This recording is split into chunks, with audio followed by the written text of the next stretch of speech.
भारत और पाकिस्तान के बीच जारी हमलों को लेकर युद्ध विराम लग गया है। दोनों देशों के बीच हमले का दौर जारी था और देर रात अमेरिका के राष्ट्रपति डोनाल्ड ट्रंप ने बड़ा ऐलान किया, जिसके बाद सीज फायर पर दोनों देशों की सहमति बनी।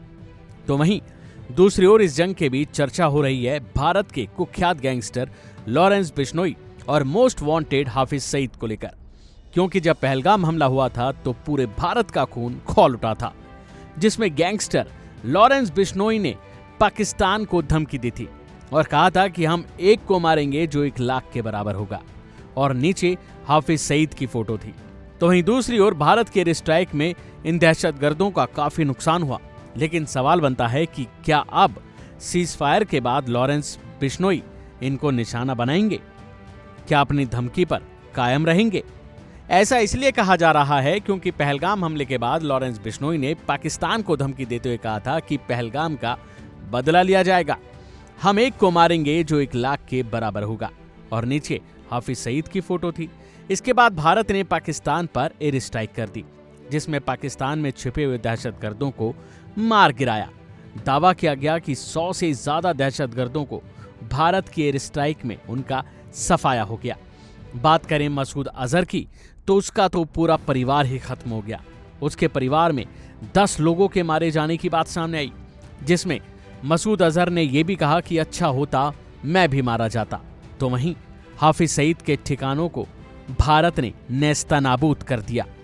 दावा किया गया कि हमलों के दौरान ये दहशतगर्द बंकरों में जाकर छिप गए थे, जिस कारण वे बच गए। भारत की सेना ने तो पहलगाम में मारे गए लोगों का बदला लिया, लेकिन जिस तरह से लॉरेंस बिश्नोई ने हाफिज सईद को धमकी दी, क्या अभी भी वो उसको निशाना बनाएंगे?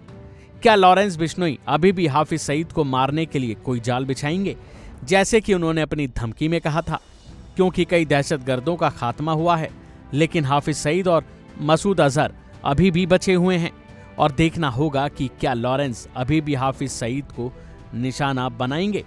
अगर ऐसा होता है तो लॉरेंस के लिए ये किसी बड़ी चुनौती से कम नहीं है, क्योंकि हाफिज सईद की सुरक्षा को लेकर जो दावे किए गए हैं उसके मुताबिक उसकी सुरक्षा को भेदना बहुत मुश्किल है। उसकी सुरक्षा कई किलोमीटर तक फैली हुई है, कई लेयरों से होकर गुजरती है। अब देखना होगा क्या लॉरेंस अपनी धमकी के मुताबिक हाफिज सईद को निशाना बना पाएंगे या नहीं। जाहिर है कि 22 अप्रैल को जम्मू कश्मीर के पहलगाम की बेसरन घाटी में दहशतगर्दों ने 26 लोगों की जान ले ली थी। इस खबर ने पूरे भारत देश को झकझोर के रख दिया था, जिसके बाद पूरा देश बदले की कार्रवाई की मांग कर रहा था और इंसाफ मांग रहा था। इस हमले से गुस्साई भारत सरकार ने कई मीटिंग की और पड़ोसी देश पर रात में एयर स्ट्राइक कर डाली, जिसके मुताबिक 100 से ज्यादा दहशतगर्द इस हमले में मारे गए। लेकिन सवाल बनता है कि लॉरेंस बिश्नोई का अगला कदम अब क्या होगा। अभी के लिए फिलहाल इतना ही। बाकी अपडेट के लिए बने रहिए इंडिया डेली के साथ।